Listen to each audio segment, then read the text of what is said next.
Nautilus. Diagram में आप देख रहे हैं plane spiral test, plane spiral test, एक प्लेन के अलोंग एक ट्यूब जो है वो क्वाइल हो गई है। देखिए इस तरीके से ये ट्यूब जो है आप एक प्लेन के अलोंग यदि क्वाइल करेंगे तो चूंकि ये प्लेन को फॉलो कर रही है इसलिए इसको हमने क्या कहा, प्लेन स्पाइरल। और ये इसकी क्वाइलिंग एक्सिस है, ये नीचे तक जाएगी, है ना। और ये देखिए ये क्वाइलिंग एक्सिस है और ये ट्यूब है। तो ये आपने गैस्ट्रोपोड के केस में देखा था, यही की यही चीज आपको यहाँ दिख रही है। क्योंकि क्वाइलिंग तो एक जैसी होगी लेकिन इसमें अंतर क्या है कि सेफेलोपोडा में आपको जो वर्ल्स है उसके अंदर चैम्बर मिलते हैं, है ना। तो यहाँ आप देख रहे हैं कि यहाँ आपको फर्स्ट वर्ल्ड से लेके और लास्ट वर्ल्ड तक सारी दिखाई दे रही है। और चूंकि ये दोनों इक्वल हाफ बना रही हैं, प्लेन स्पाइरल है।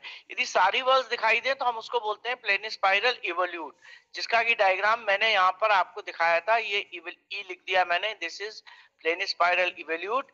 ये शेल है और ये इसका क्वाइलिंग है, ये इसकी क्वाइलिंग एक्सिस है और पूरी वर्ल्ड दिखाई दे रही है। और देखिए इसका ये डायग्राम है एग्जाम में बनाने के लिए, इसमें ये फर्स्ट वर्ल्ड से लेके लास्ट वर्ल्ड तक दिखाई दे रही है। और ये यहाँ पे भी ये प्लेन स्पाइरल इवोल्यूट ही है ना। ये पूरा का पूरा ये आपका प्लेन स्पाइरल इवोल्यूट है रेड कलर के अंदर। ये जो दूसरा वाला हिस्सा है जिसको मैं राउंडेड बना रहा हूं यहाँ पर, ये क्या है, प्लेन स्पाइरल इन्वोल्यूट है। क्यों? क्योंकि इसमें ये वाला पर्टिकुलरली सॉरी इसको छोड़ दीजिए, आप इसको छोड़ दीजिए, ये वाला जो पर्टिकुलरली है इसमें देखिए आप सारी की सारी वर्ल्ड कहाँ चली गई, अंदर। ये थोड़ा सा मैंने रिवीजन इसलिए कराया कि आज उसकी फिर से बात होगी। और यही डायग्राम शेल में आप देखते हैं, तो आप देखते हैं कि outer shell is completely embracing the inner world, outer world is completely embracing the inner world, and if we cut a section we find that the inner worlds are there, है ना, they are there but they are not visible on the upper side because they are plane spiral involute. So this diagram here is, this is the plane spiral, this diagram and this diagram are plane spiral. Second is cone spiral, in which the coiling is taking place on the surface of the cone. This is the cone and this is the surface of cone and this is the axis of coiling, and you will get such type of form. So this type of form we find in case of in case of this tonsillitis, है ना. So up to this point I was just revising so that other students should come. Now the second which is new to you is habitat. What is habitat? Habitat is the condition adopted by animal for living. So as you know, all of them are marine and only marine, therefore we call them as exclusively marine. केवल समुद्री पानी में मिलने वाले जीव थे या जीव हैं, ये मीठे जल में या स्वच्छ जल में नहीं पाए जाते थे, ना ही अभी पाए जाते हैं। बहुत सारी स्पीशीज तो एक्सटिंक्ट हो चुकी हैं, लेकिन जितनी भी हैं वो सब के सब पहले भी मैरीन थे, अभी भी मैरीन है। तो जिन रॉक्स में इनका फॉसिलाइजेशन होगा वो सारी रॉक्स मैरीन सेडिमेंट्री रॉक्स होंगी। अब देखिए इसमें ये ऊपर की सरफेस पे आपको यहाँ हैबिटेट में दिखा रहे हैं कि ओशन की ये ऊपर की सरफेस है, ये ऊपर की सरफेस है ना, इस पे लिखा है 0 मीटर, ठीक है। फिर उसके बाद डेप्थ लिखी है 30 मीटर, ठीक है। फिर उसके बाद यहाँ आप आएंगे तो करीब 60 मीटर या है ना 100, यहाँ लगभग आप 100 मीटर मान लीजिए। और फिर यहाँ से इसको डायग्राम को उन्होंने थोड़ा सा वो बना दिया तो 250 मीटर। मतलब ज्यादातर हमको जो सेफेलोपोड से वो कहां तक कन्फाइंड मिलते हैं 250, लेकिन कुछ ऐसे सेफेलोपोड हैं जो कि 500 मीटर तक भी जाते हैं, 500-600 मीटर। जैसा कि मैंने आपको बताया था इंडियन ओशन में एक फॉर्म मिलता है नॉटिलस, जिसके बारे में अभी हम बात करेंगे फिर से।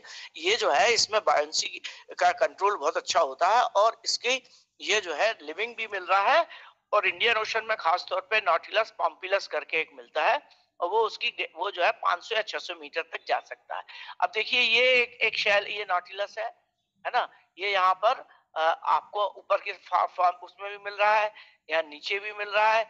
और देखिए ये ammonite with highly sculptured shell probably gaze from the, ये जिनकी हाई स्कल्प्चर्ड है ना, ये जो है बॉटम के ऊपर जो मटेरियल पड़ा हुआ उसको खाते हैं, तो they are the bottom grazer, है ना।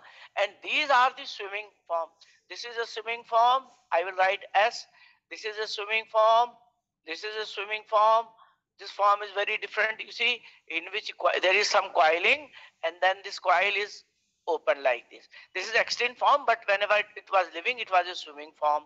This is also evolute form. It is a planispiral evolute.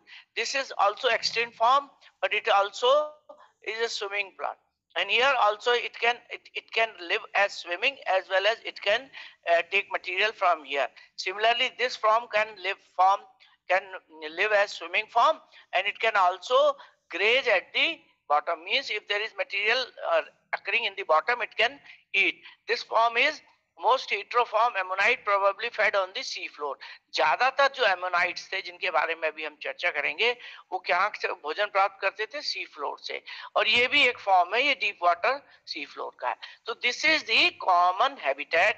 I repeat, all are marine. The rocks in which we get cephalopods are marine sedimentary rocks. They occur from zero level down to generally 250 level, as swimming as well as eating material from the floor. Some of them which are living forms in the present day ocean, Indian Ocean, for example Nautilus, it can go up to 500 or 600 meter because it can control its buoyancy by filling the previous chambers with air or liquid. So I told you about that. So that is the part of habitat. Is it clear, or is there any question? Is it clear, or is there any question? No, sir. Okay. Now, body chamber. This is the important thing. I told you that there are several chambers. The last one is called animal chamber or body chamber. It is the chamber in which the animal is living. Rest of the chambers are called as previous chamber. These previous chambers were they are the old chambers in which the animal was living one by one. Okay, so you can say chamber where organism lives, or the last chamber is called body chamber. It moves to forward each time a new chamber is secreted. ये जो chamber है हर बार आगे की ओर बढ़ता जाता है और एक नया चैम्बर बनाता है. तो जब भी नया चैम्बर बनेगा तो वो नया चैम्बर जो है वो आपका लास्ट चैम्बर होगा और वही बॉडी चैम्बर होगा, और वो पिछले सारे चैम्बर से बड़ा होगा. इसी तरीके की जो लास्ट वर्ल होगी वो पिछले सारे वर्ल से बड़ी होगी, जाहिर है, क्योंकि उसका आकार डायमीटर बढ़ता जा रहा है.